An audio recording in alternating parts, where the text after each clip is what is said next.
I'm Chris Tilley, the director of the UCLA Institute for Research on Labor and Employment. We are not a co-sponsor of this event, although we're very excited to be taking part. And first and foremost, I want to recognize the 4 institutions co-sponsoring this event. This event is co-sponsored by the International Labor Organization, Nancy Donaldson, by the U.S. Department of Labor, by the UCLA Burkle Center for International Relations, and by Humanity United. I want to say a word about our host organization here. The Burkle Center is UCLA's preeminent center for interdisciplinary study and dialogue on global affairs. The ILO and the Department of Labor actually have short videos to present their interest in these issues, and I think they're well known, but I do want to say a word also about Humanity United. Humanity United has played a crucial role in promoting federal and state policies and private sector strategies to prevent and end human trafficking, notably through the creation and ongoing support of the Alliance to End Slavery and Trafficking. I'd also like to take a second to recognize all the incredible staff of these 4 institutions, and in particular the Burkle Center, the host organization. I'd like to recognize all the work that this staff has put in. Let's just give them a round of applause.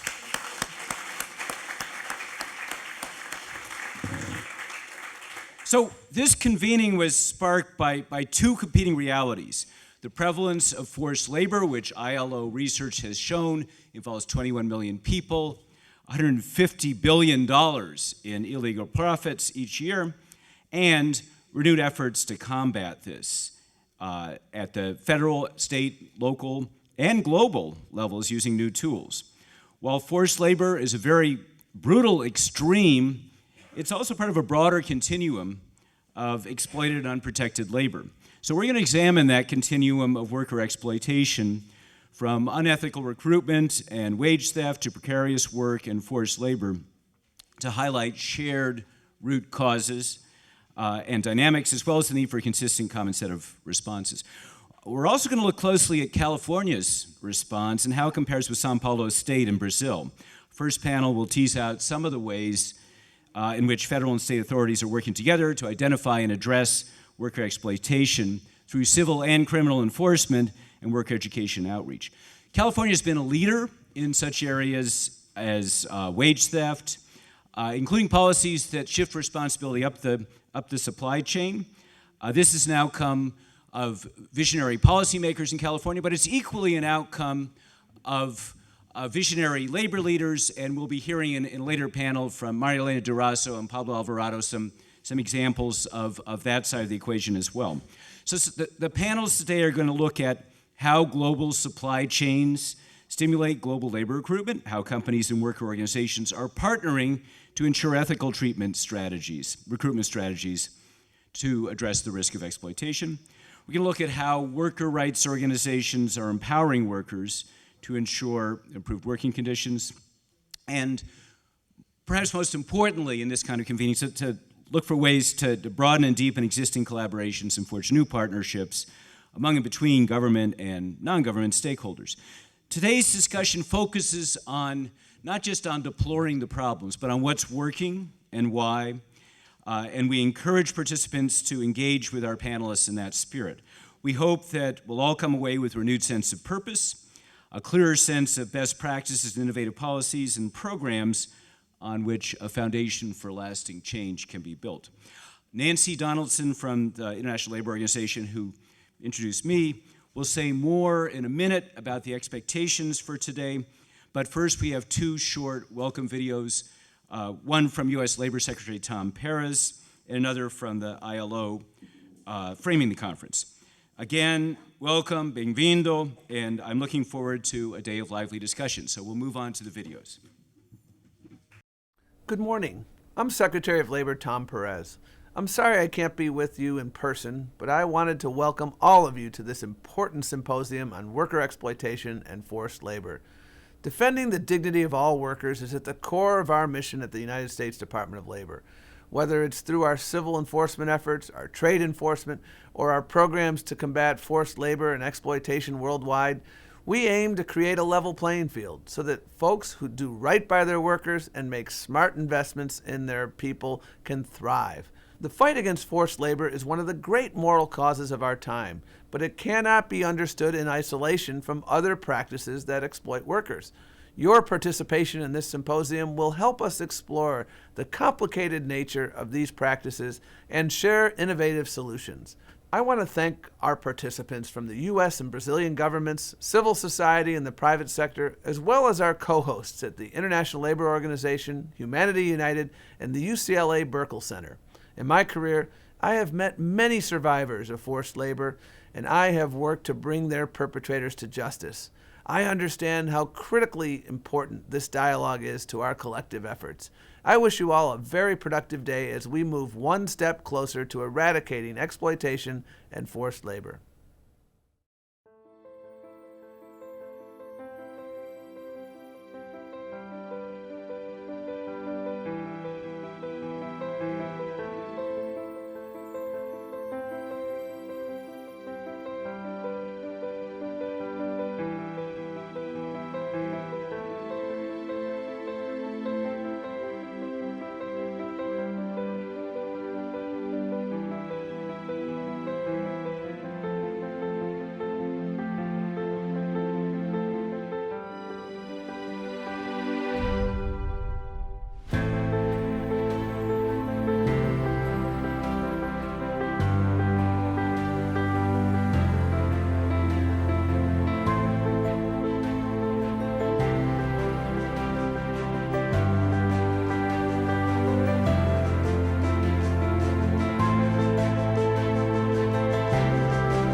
Thank you very much, Nancy, and to our hosts for this opportunity to engage in what's going to be hopefully a lively discussion on a very important issue that's quite complex, and there's so many things that we could talk about in this space, but we're going to hone in this first panel on some innovative approaches at the state, federal, and local level, especially around civil enforcement, criminal enforcement, and the role of government in general. We're going to also discuss how we can deepen initiatives to protect and empower workers and what we can learn from each other. And we're also going to delve a little bit into the conceptual linkage between exploitative practices and forced labor. Forced labor obviously flourishes where other labor laws violations go unpunished, including occupational safety and health, the right to organize, discrimination, and especially today on the anniversary of the disaster at Rana Plaza, we need to bear in mind the fundamental interconnectedness of all of these issues. And as Secretary Perez just said in the video, we know that labor exploitation and forced labor cannot be understood in isolation from other forms of exploitative practices. So now briefly to our panel, I know we want to quickly get to the discussion. 2 seats over from me, Anna Park oversees all EEOC litigation in this region and has played an instrumental role in the EEOC's civil enforcement approach on trafficking-related cases. And in particular, she and her team filed the EEOC versus Global Horizons case, which is the largest labor trafficking case brought by the EEOC on behalf of farm workers, which I hope we can talk a little bit more about later. She also brought EEOC versus Transbay, a case on behalf of 48 Thai workers, among several other cases. She serves on the executive committee of the Labor and Employment section of the LA County Bar Association and is a lawyer representing the Ninth Circuit Judicial Conference for the Central District of California. Ruben Rosales, immediately to my left, is the regional administrator for the Wage and Hour Division out west. He has worked his way up through the ranks, beginning as an investigator right here in Los Angeles. He's a tireless champion of low-wage workers and their rights, and he's played a key role in a number of significant cases and is today a leader within the Department of Labor moving the dial on this important issue. Further to my left, Judith Cavalcanti. Judith works in the Federal Human Rights Secretariat in Brazil and is the coordinator of the National Commission for the Eradication of Slave Labor in Brazil, CONTRAE. She's an expert on human rights, indigenous rights, labor rights, gender and race, and teaches law and social services at the Universidad Católica de Brasilia. Further to my left, Senator Carlos Becerra is a state senator from Sao Paulo and a champion of human rights and a leader on these issues. He serves as the president of the Human Rights Commission and a member of the Health Commission. He has been the author of some very interesting legislation that we're going to discuss today, and he is also a medical doctor, as I just recently learned. Lastly, but certainly not least, on our panel, Jessica Owen, who is a Deputy Attorney General in the Honors Program that was created by the Attorney General here in California, which was created to offer dedicated civil servants an opportunity to gain practical case law experience as well as moving forward on priority issues, of which trafficking in persons and forced labor is certainly one for them. So she's taking on all of her work in this space on top of her regular workload, which is quite admirable, and has been doing some fantastic work, including around partnership with civil enforcement. So we're very much looking forward to the conversation. And with that, we'll get right into it. So I thought we'd begin with Anna Park. We know that the EEOC has played a leadership role in bringing civil enforcement actions in the trafficking space, and I was wondering if you wanted to share with us a little bit about what you see that role is in this area. Sure, and thank you. And it's nice to be here, being a alumni of UCLA poli-sci major and the law school. So it's very nice to be here. Woo. I think for those of you who don't know who the EEOC is, we are a federal agency tasked with one mission, and that is to eradicate discrimination in the workplace. And we enforce anti-discrimination laws on the federal side. The role of civil enforcement, I think, is critical as we see that labor trafficking is something that very few criminal cases can reach to really deter. And I think we need to take a very multidisciplined approach to address that issue. Civil enforcement brings three things, I think, to the table. One, it can seek remedies for the claimants. As you all know that work in this field, there's great need, social services, psychological, monetary. These people are true victims, oftentimes not even able to talk about what happened to them years, decades later. It also creates a disincentive for the employers. Do not fool ourselves to not think that there is a supply, and there's a supply because there's a demand. And oftentimes the employers don't care what happened to the workers. And that's the third point. The workers are viewed as commodities. They don't care about what's happening to them. And oftentimes a violation occurring right in front of their faces, nothing being done. So civil remedies also can address that issue through injunctive relief, forcing companies to create accountability measures. There needs to be a disincentive for that. Ultimately, there has to be a price addressed to this type of practice. And civil remedies create that price in regards to not just money, but also companies are very concerned with their brand. And I think, I was involved in this area, in the early 2000s when no one knew what trafficking was.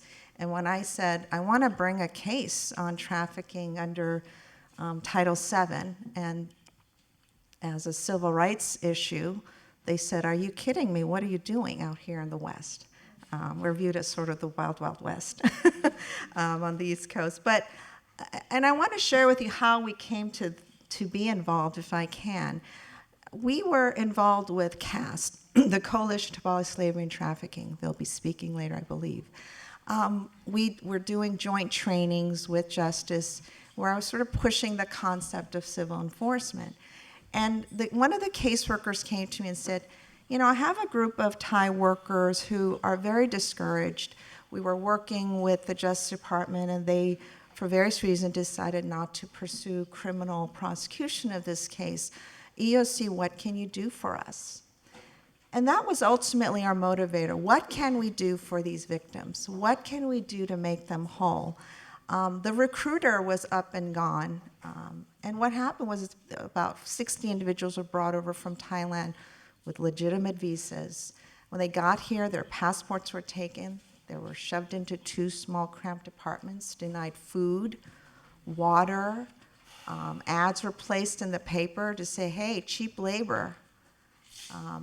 They were subject to horrible conditions. They ultimately fled, and through the help of Good Samaritans and the Thai temple, they were finally able to seek relief through a nonprofit, CAST, and Thai Community Development Center. I share with you that because along the way, as you can tell, they're not coming to our door filing a charge.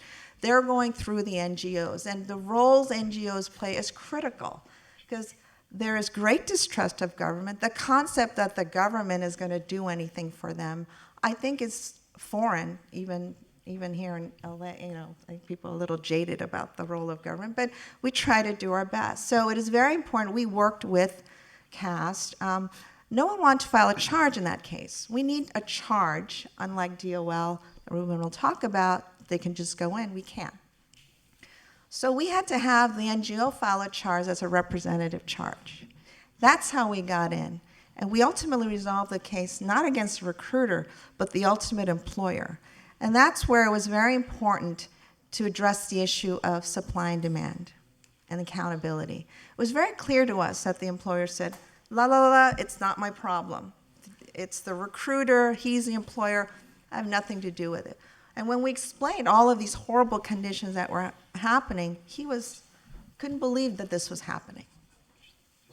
Fast forward, and ultimately the remedy we got on that case was also very important because it addressed not just money and the usual trainings and policy issues, but also ultimately social services benefits for the victims. And I think that is another lesson learned, that we can't ignore the needs of the victims, that you have to address the other issues. Litigation goes on for years. What happens to these people in that interim? The role of NGOs, making sure they're funded, is critical in that ultimate addressing the problem. Finally, and I wanted to close my portion by stressing the importance of coordination. Our work on Transbay led to our work on now filing EOC versus Global, the largest farm worker trafficking case. Over 600 Thai workers were brought over under, again, legitimate visas, placed on various farms, big name farms, Del Monte, Mac Farms, prominent farms, isolated. Any of you go to Hawaii know how beautiful it is. Well, but if you're dropped in the middle of nowhere, beaten, denied food, threatened, denied medical care, basics like water, that is terrifying for these individuals. And they suffered from that day in and day out. One of the, it's heartbreaking to hear these stories. We had one farm where you were lucky if you got a bowl of rice as food for the day. You're lucky if you got an egg. You hear stories of people hunting for their food, using a rubber band to shoot down birds because they were hungry. I'm sorry to interrupt. I want to move the panel along a little bit in sorry. terms of time. But I'm sorry about this that. is a fundamental point you're raising, and these are really terrible stories that we can engage with in a little bit more detail further in the panel. Sure. But in the spirit of cooperation and the point that you wanted to raise, I want to turn the panel over to Ruben Rosales to ask, understanding the lead role that the EEOC has played in this particular space with civil enforcement. We know that the Department of Labor is also doing our part, and I wondered if there's anything you wanted to share from our approaches and our strategies. Yeah. In particular, kind of piggybacking on the case you just talked about, Department of Labor, we have various agencies, the Wage and Hour Division, that what I represent. We look at wages and a lot of minimum wage, record keeping, overtime, child labor. And, our space when it comes to trafficking is we're brought in, usually sometimes at the beginning of the case, sometimes at the end of the case. And we're sometimes the first ones in, and we do have the authority to investigate. We don't need a complaint. We can go in and investigate a situation. So sometimes we're used as those that to detect and refer trafficking cases. But when we see the situation and we bring in the law enforcement folks and they start doing their part, we're the piece that's sort of like the EEOC that comes in and looks at the victim and look at their labor violations, their wage violations, to make sure they're made whole. So a lot of times we're brought in at the very end when restitution comes in and we do the calculations for the U.S. Attorney. We're sort of helping make that employee whole because it was an employment situation. Even though there was an intent never to pay them in a lot of cases, like the cases she's talking about. In fact, we were involved in the Global Horizons case. That's where we come in, trying to make them whole.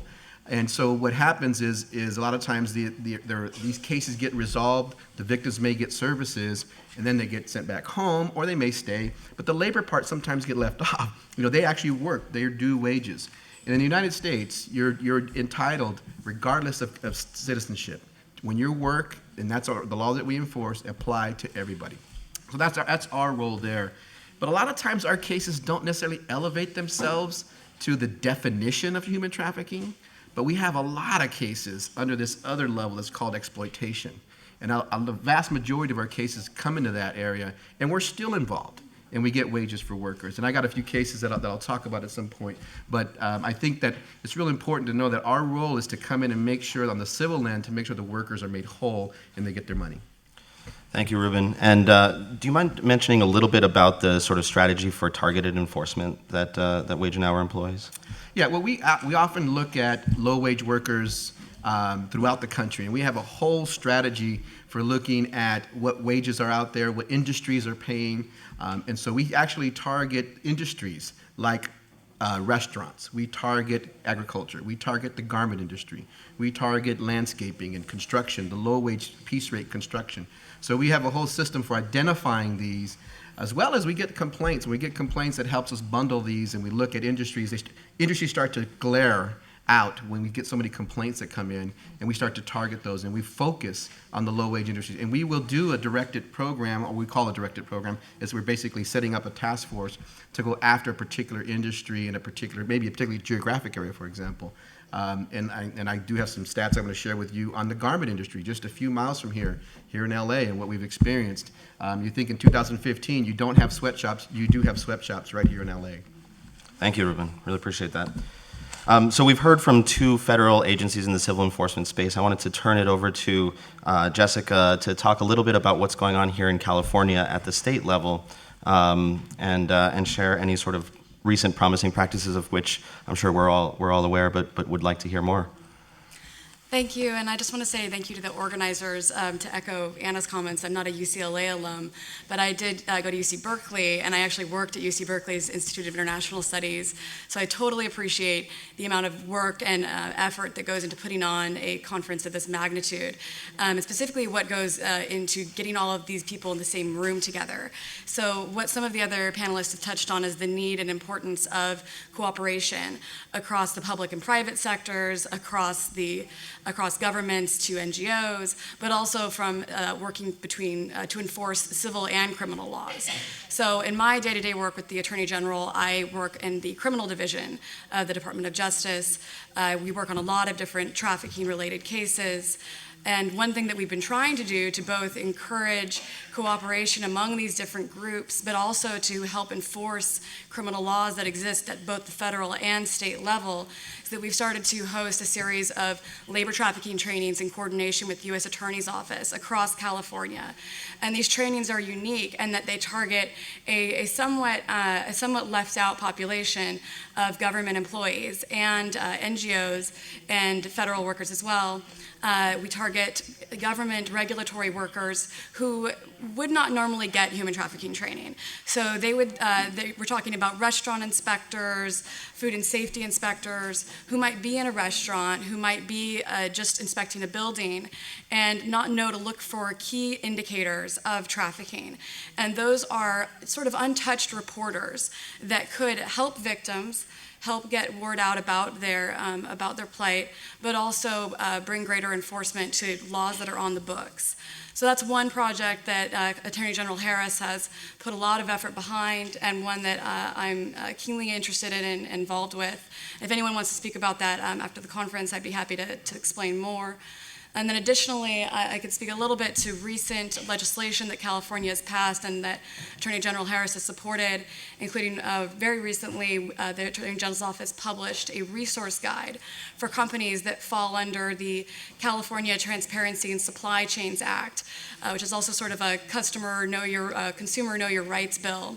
And that act requires certain companies who meet eligibility requirements to make disclosures on their website about what efforts they're taking to eradicate human trafficking and root it out in their supply chains.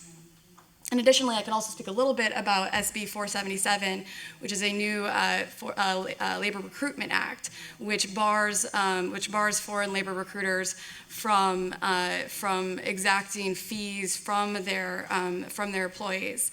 And this is a particularly important act in California, considering I think we have one of the largest foreign temporary worker populations in the U.S.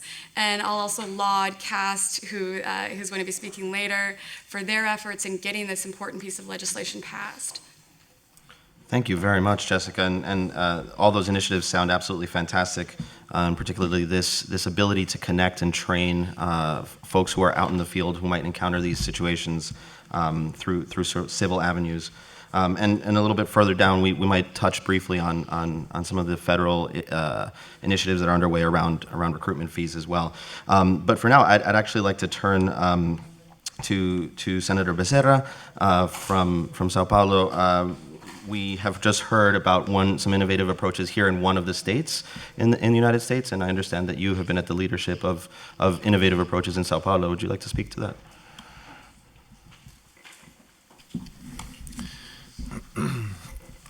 Hi, good morning, everyone. I would try to speak in English, but I remember that I'm in the city of angels. So I'm gonna speak in the language of angels. That is Portuguese.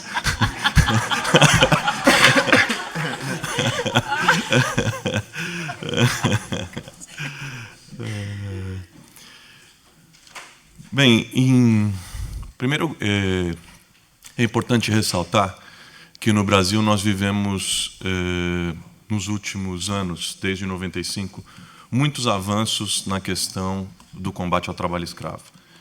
Desde o reconhecimento nacional a essa mazela como crime, a criação das primeiras equipes de investigação, a criação inédita e histórica da lista suja, uma série de outros avanços, como o Pacto Nacional, a criação da Comissão Nacional de Erradicação do Trabalho Escravo, as comissões estaduais de erradicação do trabalho escravo, o Pacto Nacional, que envolve empresas, enfim. E, claro, também a Lei Bezerra, que é a lei, que é uma lei estadual, sobre a qual eu gostaria de falar a partir da ótica do Estado de São Paulo.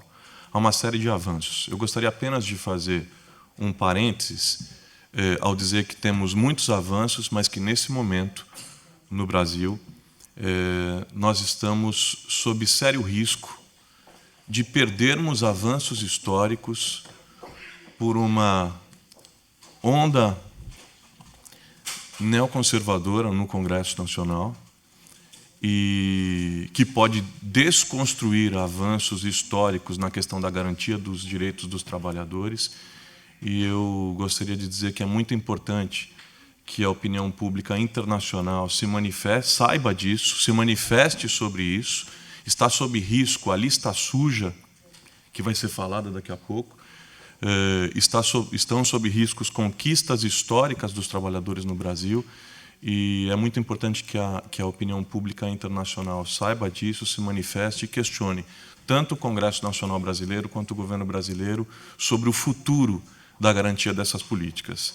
Mas, enfim, em São Paulo nós tentamos resolver um vício que ocorre no Poder Legislativo de responder sempre a casos de destaque com uma nova legislação necessariamente criminal e federal. Fizemos uma opção diferente pela abordagem puramente econômica e administrativa, com execução local no estado de São Paulo, que economicamente é o estado de maior destaque no país.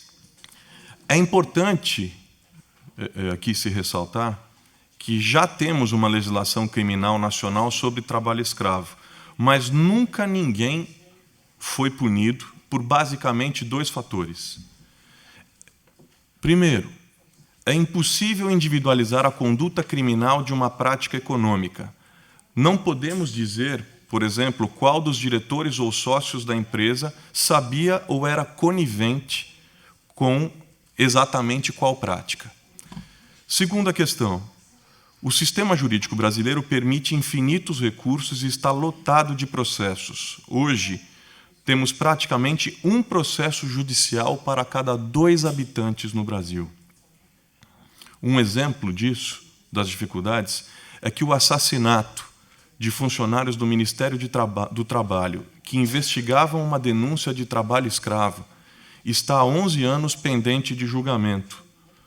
Um dos réus já morreu aguardando a sentença. Se com um crime, por exemplo, como homicídio, nós temos essa realidade, é possível para vocês imaginarem o que pode acontecer quando há algo mais complexo a se provar, como, por exemplo, a exploração do trabalho escravo. Então, eu gostaria de fazer essa introdução. Não sei se você gostaria que falasse especificamente da lei por mais 2 ou 3 minutos, ou então aguardo.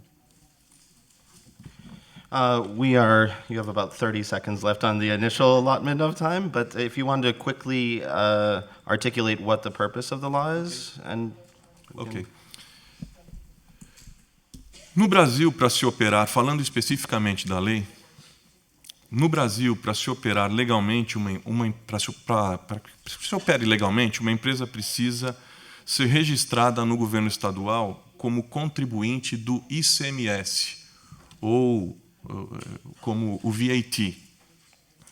A Lei Bezerra, essa nova legislação, cancela esse registro por 10 anos quando uma empresa é condenada pelo uso de trabalho escravo, inclusive se for uma empresa para quem ela terceirizou suas atividades, mas tinha meios de saber da irregularidade. Os donos e sócios ficam proibidos de abrir outras empresas no mesmo ramo de atividades pelo mesmo período. É uma lei dura. Ela tem aproximadamente 2 anos da sua regulamentação. Foi apontada como uma das principais legislações do mundo hoje no enfrentamento ao trabalho escravo pelas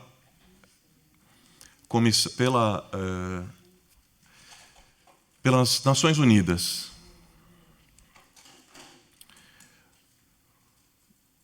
Mas o objetivo não é apenas obter cassações de registros, é fazer com que as empresas mudem suas práticas, o que já vem ocorrendo. Para finalizar, a lei, ela, ao mesmo tempo em que pune, ela previne. Nossa ideia ao fazer uma lei como essa não era sair fechando todos os negócios que encontrássemos pela frente. Muito pelo contrário. Era fazer com que aqueles que trabalhavam na irregularidade pudessem se regularizar. Aliás, pudessem fazer uma nova conta de risco. Porque, no Brasil, se utilizar da exploração de trabalho escravo, infelizmente, é extremamente lucrativo. Há estudos que apontam uma vantagem econômica em torno de um lucro 200% maior do que aqueles que não utilizam. Então, a lei, ao mesmo tempo em que pune, ela previne, porque quando se faz a conta do risco, quando aquele que se utiliza disso, a empresa que se utiliza disso faz a conta do risco, ela vê que não vale mais a pena, ela deixa de utilizar esse tipo de exploração e passa, então, a se regularizar. That's fantastic, and it absolutely ties in with some of the earlier comments by Anna about the need to create a disincentive, the need to address this in an economic fashion. And in the DC event, there was a very interesting turn of phrase that was used by the Chief Prosecutor Camargo, which I'm lucky enough to be the first to repeat here, but I'm sure many people would like to repeat, which is that the most sensitive part of the human body is the pocket. And this is an absolutely fantastic way of sort of encapsulating that. And so this law really is interesting. There's a lot of food for thought there. I'd like to turn the panel over to Judith Cavalcanti. We've obviously started at the federal level here in the United States, went to the local level, and are now have the opportunity to hear a little bit about the federal structures and initiatives and anything that you would like to highlight from the federal level in Brazil. Bom dia. Vou aproveitar a oportunidade da tradução, porque eu tentei várias vezes conversar com Nancy e agradecer muitíssimo a toda a equipe, mas meu inglês me mata de vergonha, então é muito melhor aproveitar esse momento e agradecer a você e a toda a equipe, porque atividades como essa fortalecem as nossas reflexões, né? Por vezes, as nossas leituras, como temos um cotidiano que reforça as práticas, por vezes não conseguimos enxergar as nossas próprias fragilidades, mesmo com avanços, né? O Brasil tem sido reconhecido por esses avanços, mas é importante reforçar que grupos que se renovam, grupos externos, acabam trazendo reflexões que nós não conseguimos ver, né? Deu para perceber isso já no Brasil, quando tivemos, algumas semanas atrás, um encontro com representantes do Peru, em uma atividade também em conjunto com a OIT. E uma das nossas práticas, que tem tido um reconhecimento bastante significativo no mundo, é a criação dos grupos especiais de fiscalização móvel. E com esse encontro semana passada, ou semana anterior, no Brasil, alguns elementos foram trazidos e nos fortalecem a prática. Ela, basicamente, pensando nisso, né, na verdade, eu gostaria de pensar que a erradicação e o combate ao trabalho escravo no Brasil, ela tem necessariamente 3 esferas. Nós temos uma prática séria do Estado, mas ela não acontece somente porque o Estado tem sido proativo. Na verdade, aconteceu porque a sociedade civil provocou o Estado. E, claro, que as empresas têm um papel significativo nisso também. Então, quando o Carlos fala da importância do peso, né, e quando o Camargo falou semana passada, aliás, essa semana, no início da semana, sobre o peso, o impacto do prejuízo no bolso,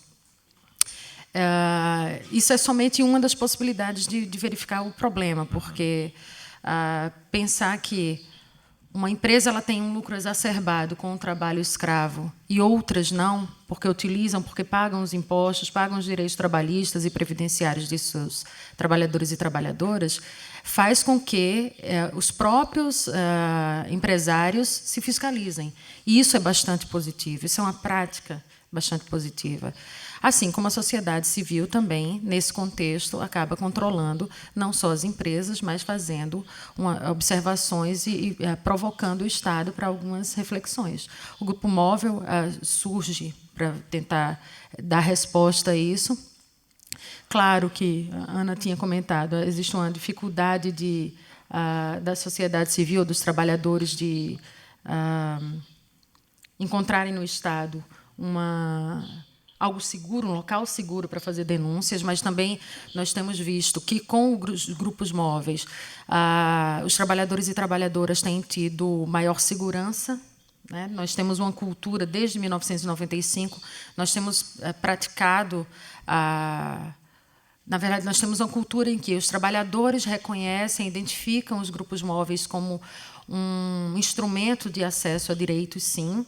Então, quando um trabalhador sabe que a fiscalização móvel chegou, porque elas são sempre surpresa, e quando um trabalhador sabe que existe possibilidade, ou que acabou de chegar em sua localidade, essa informação ela repercute a outros trabalhadores e trabalhadoras, e vários se sentem à vontade para fazer uma denúncia mais adequada, com maiores detalhes, né? Isso é muito bom, muito positivo para a gente.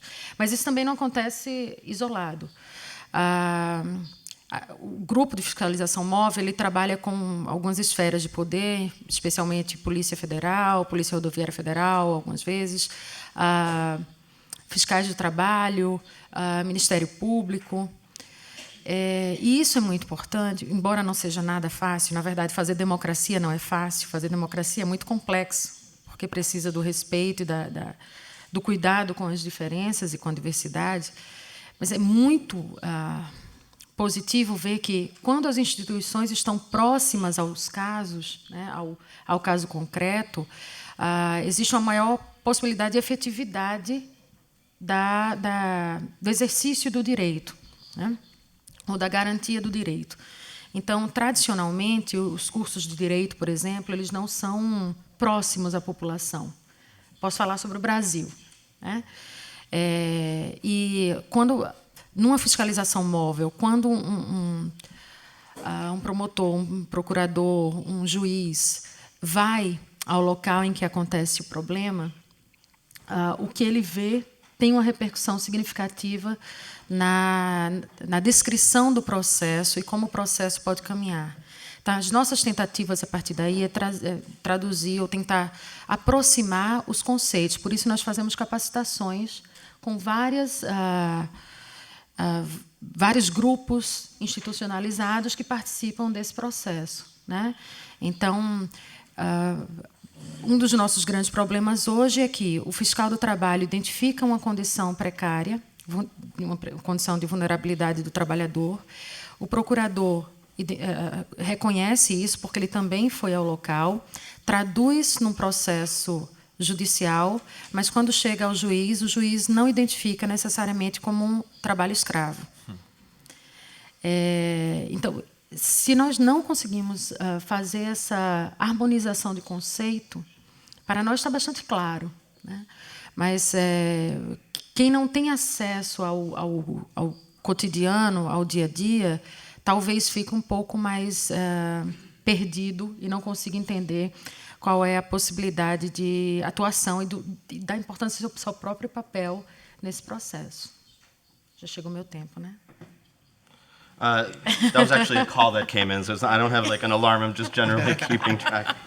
But I do want to pick up on something that you've just been articulating, which I think is really important, and I think other panelists may want to speak to, and that's this notion of the importance of worker trust.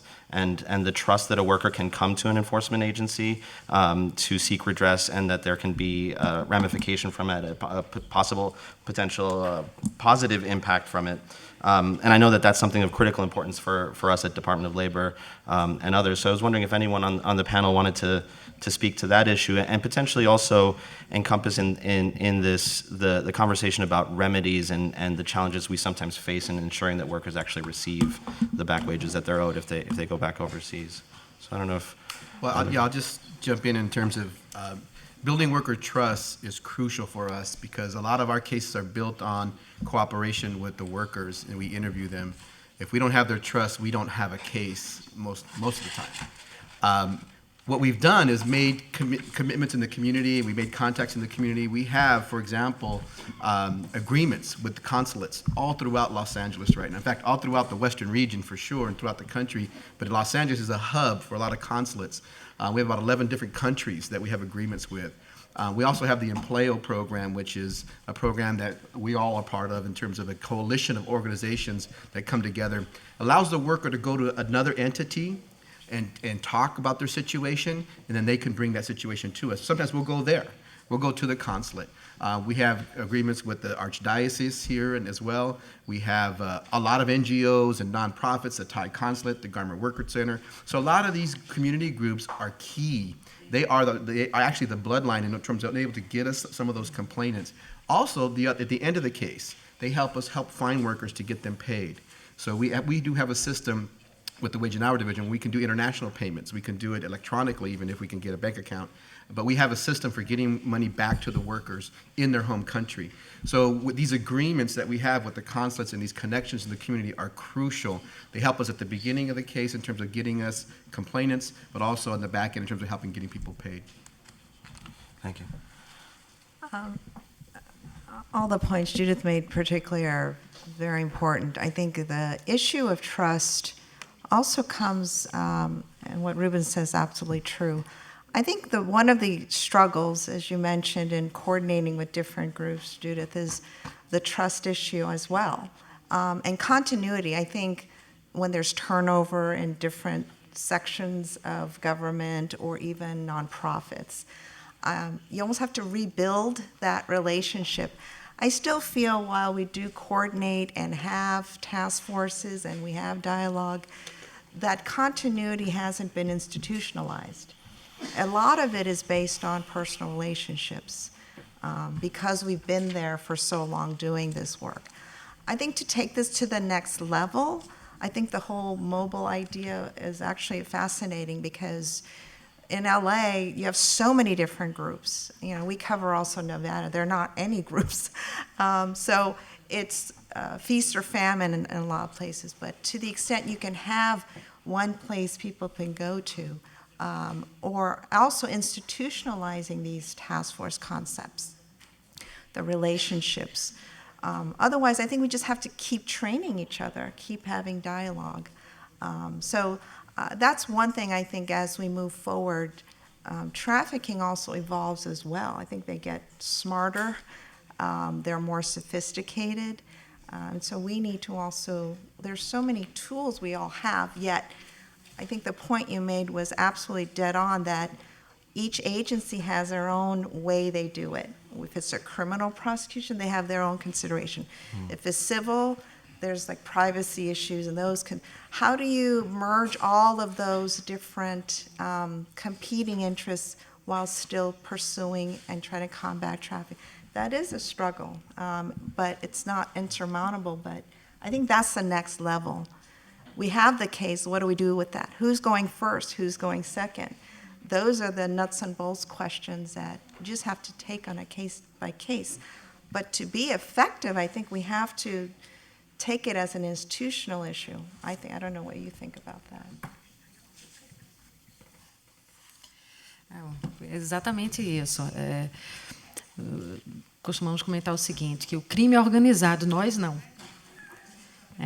Infelizmente, essa é a estrutura que nós temos. Então, a cada momento em que buscamos a solução de um problema, a estrutura criminosa no país ela já está bem mais à frente. Então, nós temos registros, por exemplo, em que, bem, obviamente, nós temos policiais envolvidos, né, autoridades envolvidas em diversos crimes, e no Brasil isso é uma realidade, infelizmente, ainda muito forte, mas também nós temos grupos já muito mais espertos ou despertos para fazer uma atuação mais à frente, mais de vanguarda.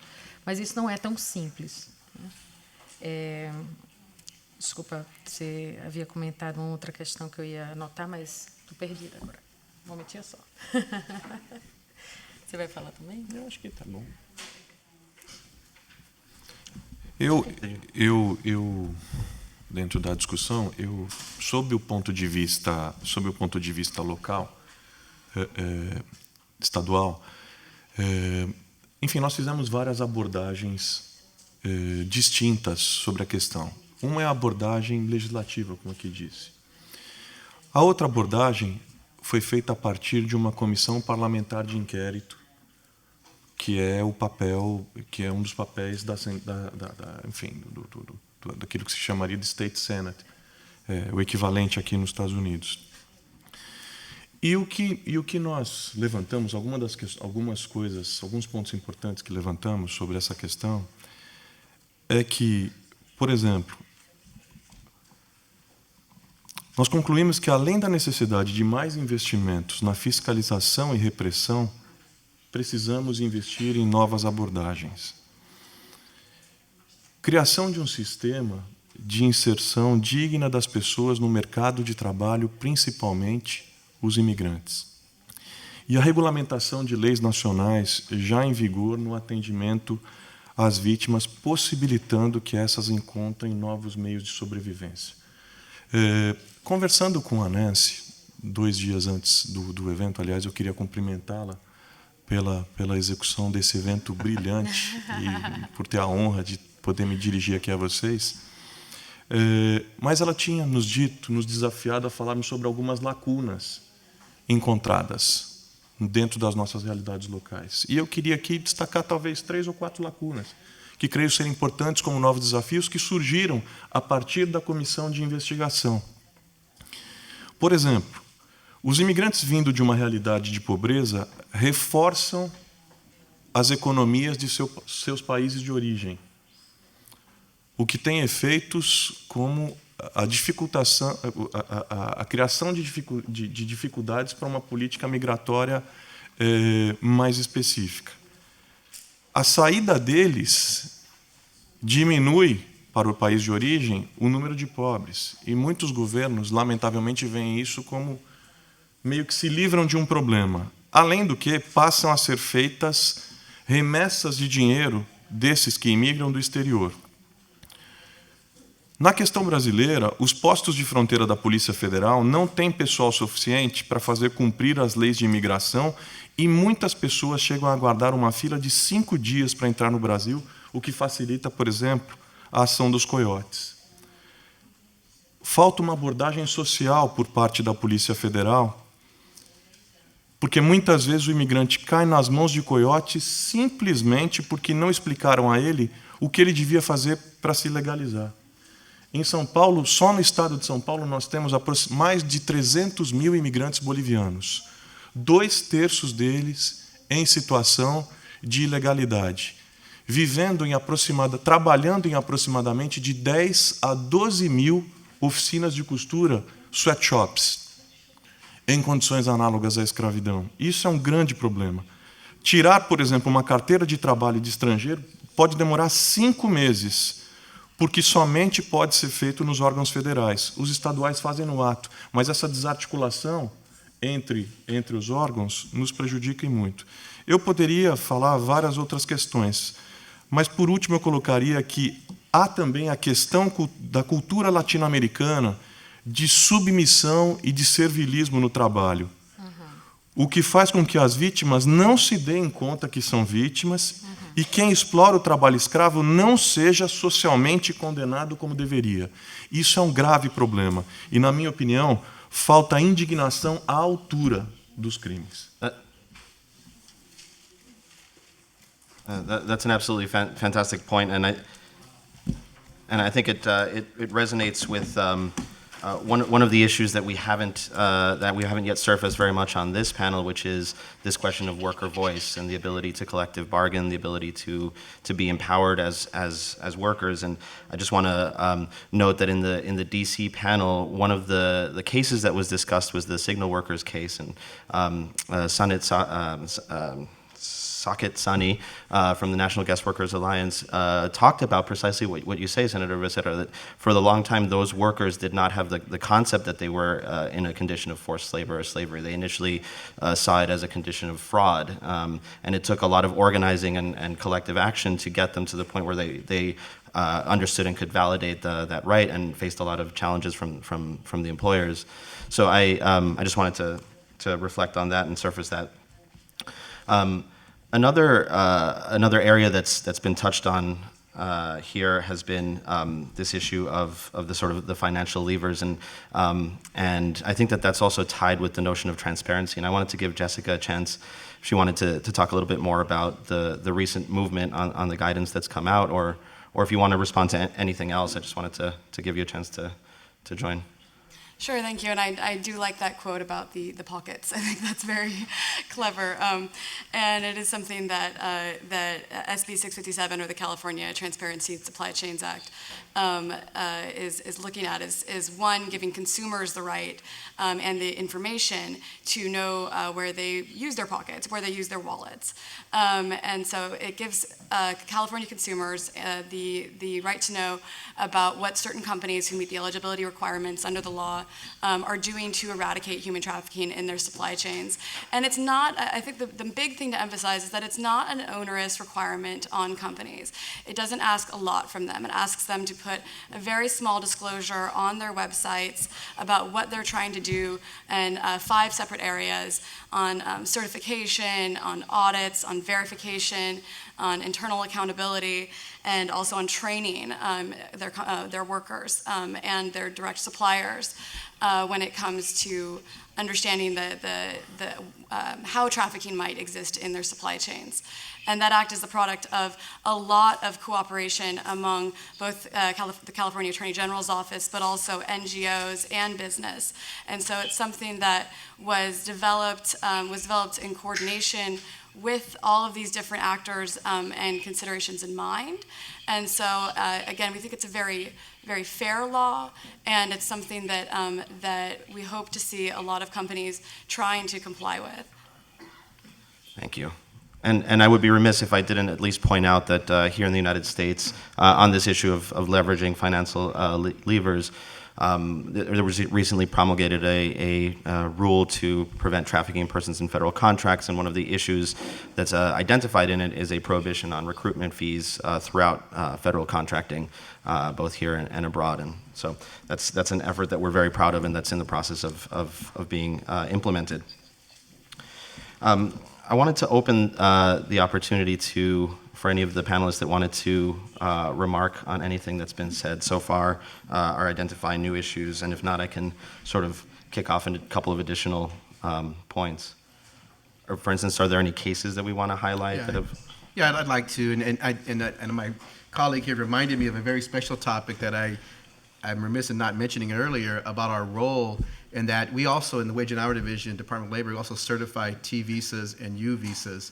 And we just expanded the definition of U visas, additional crimes, and we can certify to allow people the opportunity to stay in the country while we work through the cases. And so that I want to make sure that everyone's aware that we are heavily involved. The T visa just got kicked off. And for many years, it was a frustration for us not to be able to do that. Now we can, so it's an additional skill set that we can bring to the table to this argument here. A couple of cases, what I did is I brought my colleagues here, and in fact, one of the topics about how to touch with the community, we have a full-time, you talk about institutionalizing, we have a full-time community outreach. Justin Emmerich, you can raise your hand. He's for the Los Angeles area. His job is full-time to connect to the community and help us continue that. And what he did is he helped me bring several press releases. So we have them right outside the door here on several cases that we worked on. But just to highlight a couple here, one that we worked on, in regards to Filipino workers that came here, they're actually brought here under visas to be competitors and teachers in Taekwondo. Well, needless to say, they didn't do any of that. They went to work in home care, basically working in facilities to take care of the elderly and the disabled. And what was terrible about that is not only did they not get paid for a couple years, in one case, one individual did get paid for 10 years, because they were working off the debt for when they came here, they also had to live in very poor conditions. A lot of these workers stayed in closets. They stayed in the bathroom. That was their bedroom. Our investigators found that their bedding was there in the bathroom and in these closets. So that's the kind of living conditions they had. And that's right here in Long Beach. That was here. It wasn't very far from here. And so that's the case that and that's one that I think that everyone should recognize and understand that those kind of things happen. It's 2015 now, and we're still finding conditions like that. We're heavily involved in that industry right now, looking at the care of the elderly and the disabled, and we're finding a lot of the same problems. The second one would be the garment industry. I mentioned earlier about the sweatshops. In the last 5 years, we found over $30 million in the garment industry that we have found in back wages for workers. And I think what we need to understand, $15 million, $15 million, 12,000 workers. And I want to make sure that you understand that those are sweatshops. Those are with the conditions that you hear about abroad, the sewing of T-shirts and garments abroad. That's happening right here, not too far from here, right here in downtown Los Angeles. A lot of people think the garment industry went away because we went abroad. That didn't happen. It went deeper underground.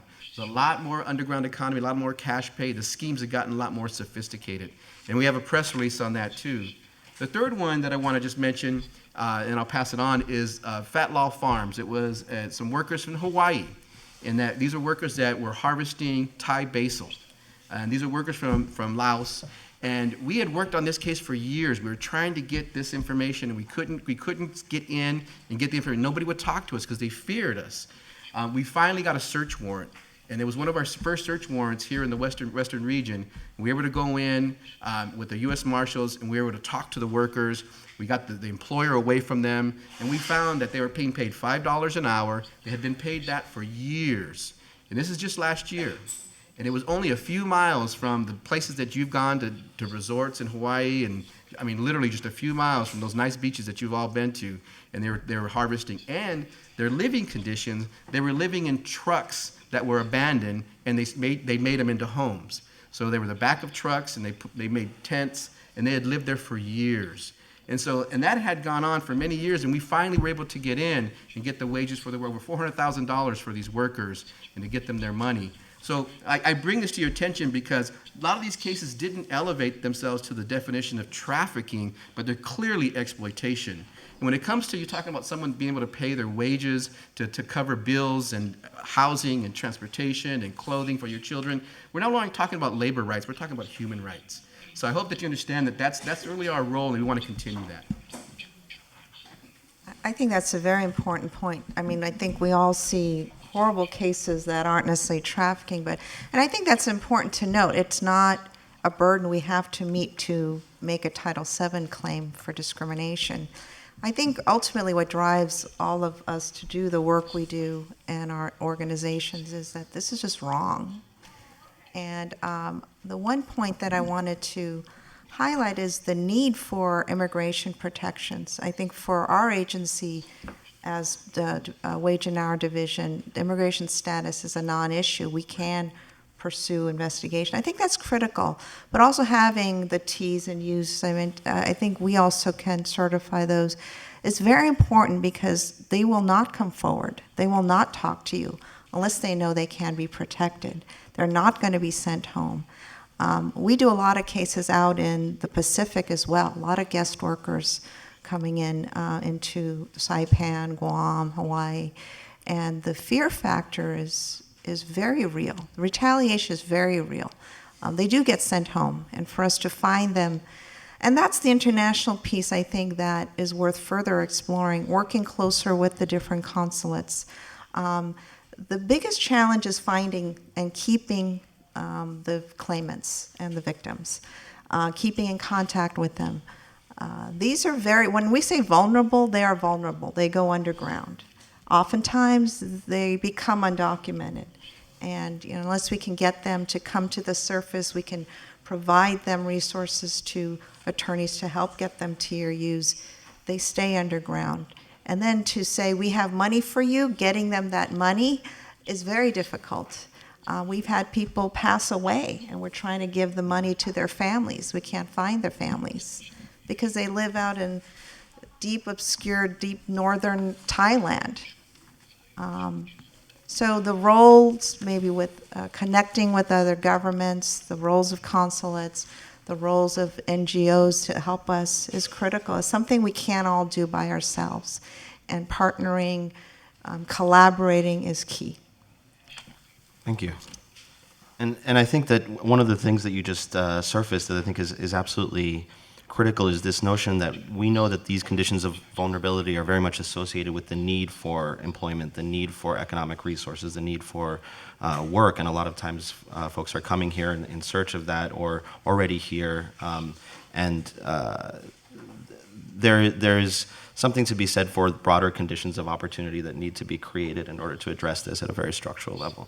I was wondering if anyone wanted to either touch on that issue in terms of what is happening in Brazil or here in California. Eu queria apenas complementar, Ana, eu acho que você está sendo o meu ponto, meu contraponto. O tempo todo você me provoca alguma reflexão extra. Te agradeço muito por isso.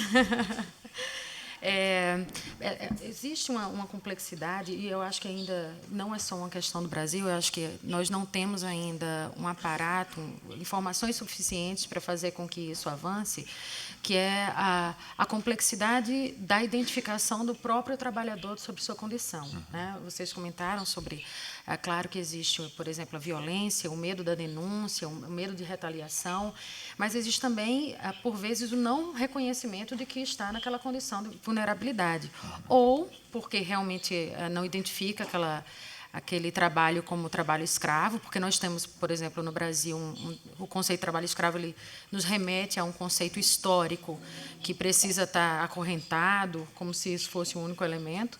Né? Eu lembro que, no mestrado, eu fiz uma pesquisa com trabalhadoras domésticas e eu escolhi a palavra errada para fazer minha pesquisa de campo. Eu entrevistei representantes sindicais no país e eu já estava nas últimas entrevistas, talvez na penúltima, última penúltima, e eu utilizei mais uma vez uma das perguntas que foi: você se sente discriminada? Porque o meu argumento é de que o trabalho doméstico passa no Brasil por uma condição de vulnerabilidade que é capitalista, dentro da lógica do trabalho, de gênero e de raça, porque no Brasil a maior parte das trabalhadoras são mulheres e mulheres negras. E aí, minha pergunta era: você, em algum momento, já se sentiu discriminada? E, até então, todas elas diziam que não, e eu estava assustada, porque era a base da minha argumentação teórica. Eu disse: não é possível, estou tão errada nisso, que absurdo. Está tão objetivo. Bem, mas era um resultado de pesquisa, não podia contrariar o que era resultado de pesquisa. Tinha que fazer terapia com os meus problemas pessoais, mas não contrariar o resultado de pesquisa. E aí ela me falou: não, nunca me senti discriminada no meu trabalho. E eu: tudo bem. E fiz as outras perguntas, e já no final eu fiz: olha, você tem alguma coisa a acrescentar que eu não te perguntei? Ela: Judite, eu estava aqui pensando, posso voltar uma outra pergunta lá? Eu: pode. Ela: eu estava aqui pensando, eu nunca fui discriminada, não, mas eu já fui muito desrespeitada. E contou um caso que ela era babá, as babás entram no conceito de trabalhadora doméstica no Brasil. Ela estava na piscina e entrou com a criança na piscina e ouviu de uma pessoa que estava no segundo andar, na varanda, ouviu: esse prédio já foi melhor frequentado, nossas piscinas estão ficando sujas. Esse era o conceito que eu buscava, mas ela não conseguia identificar. Na verdade, eu acho que o problema era comigo mesmo. Eu não consegui traduzir o conceito que me era caro. Né? Então, por vezes, nós precisamos aproximar, né, o diálogo. Aliás, é sempre necessário aproximar o diálogo para palavras, para expressões, para realidades que não são as nossas. Nós estamos aqui num outro, né, perfil, numa outra vivência. E uma outra realidade que também acontece no Brasil, e eu fecho, que é, e eu imagino que aconteça aqui também, que é a realidade de trabalhadores e trabalhadoras que vêm de outros países cuja situação econômica é muito pior do que a brasileira. Então, receber R$5, bem, receber $5 por um trabalho é melhor do que não receber nada, mas receber $5 por um trabalho é muito pouco. Né? Então, e acho mesmo que nós precisamos de pesquisas profundas e sérias com relação a isso, até para poder identificar que tipo de política pública pode ser construída de maneira mais adequada e eficiente, eficaz. Thank you for pointing out that